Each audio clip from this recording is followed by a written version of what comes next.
Nobody's going to support me unless I stand up and I stand firm. My name is Jack Swanson. The first thing that you're gonna get when you're exposed to the world is hate. That's the first thing you're gonna get. JACKSWANSON. But if you don't back down and you continue to fight for what you believe in, that's when you finally get support. My major is digital media and journalism with a minor in politics and policy. I was about 9 years old, but honestly younger, but I first started to take note of politics at around 9 years old. And the background to that was the 2016 election. So this is 2015 and 2016. And I would always sit in their living room and there was nothing else to do, either be on my iPad or listen to Fox News, which was always on. And so this was the first time where I heard two different sides to politics.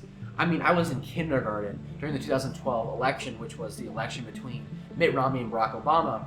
And I noticed that it existed, but I was 6 years old. I was 5 years old. I thought that your political preference at the time was based off of what color you liked.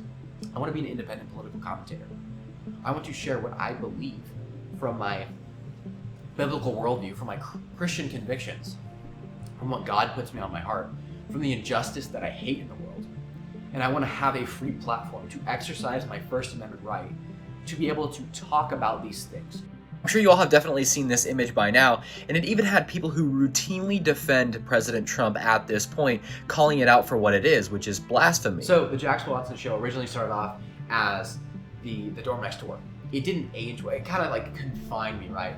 So you assume that I'm going to be talking about college. You see why I'm going to be talking about what it's like to be a college student, or things like that, more related to university. That wasn't what it was. It was political. I would share my political opinions and my beliefs, and so my name is something that's a lot more relevant. It's a lot more free, right? There's no limit to what I can talk about when the podcast name is just me, right? I'd always wanted to start, by the time I got to college, my own independent podcast where I talk about politics and the things that I am good at. And so there was kind of I wanted to wait till my second semester of university to start the podcast. And it was based off of when I thought I'd be ready, I'd be established at the college. And then Bryce Crawford came and spoke at the first convocation that I ever experienced as a Liberty University student.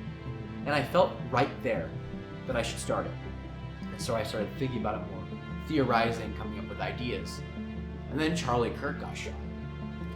And that sent a chill down my spine. And so his death made me realize that I need to start this now. I need to speak up, because I received phone calls, people like, what are we going to do?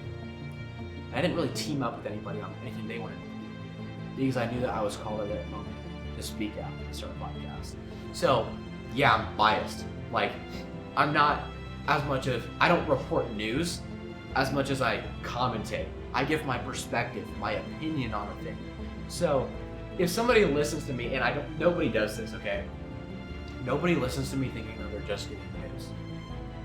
Nobody.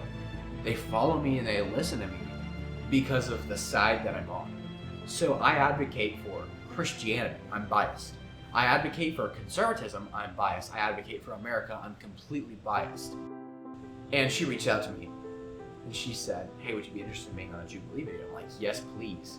And this episode is Dr. Mike versus 20 RFK Jr. supporters. I support a lot of what Maha is. The director asked me, are you comfortable being in this a lot? I'm like, yeah. So they position me behind the camera. He comes in, and then we debate. We had a heated debate. Then the episode gets released, and it was hard because I don't get to pick what people think.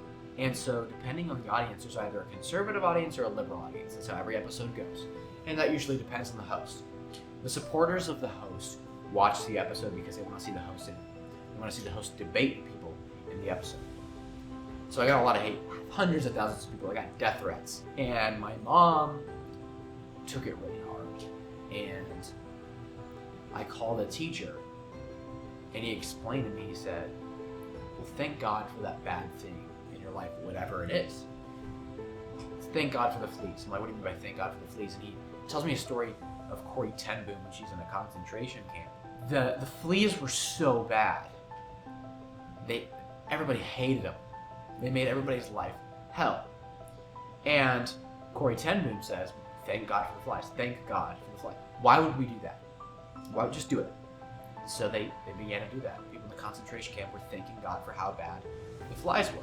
The gospel was being spread through Bible studies that Corrie ten Boom had started, and so many people were coming to Christ within the concentration camp. that eventually a woman asks one of the Nazi guards, "Why didn't you just come kill us?" And he said, "The flies were so bad that nobody wanted to go over there. It's a good thing, it was a blessing what I did. I was simply obedient to God's call in my life for that time. And now I'm getting 2.5 million views a month on social media platforms."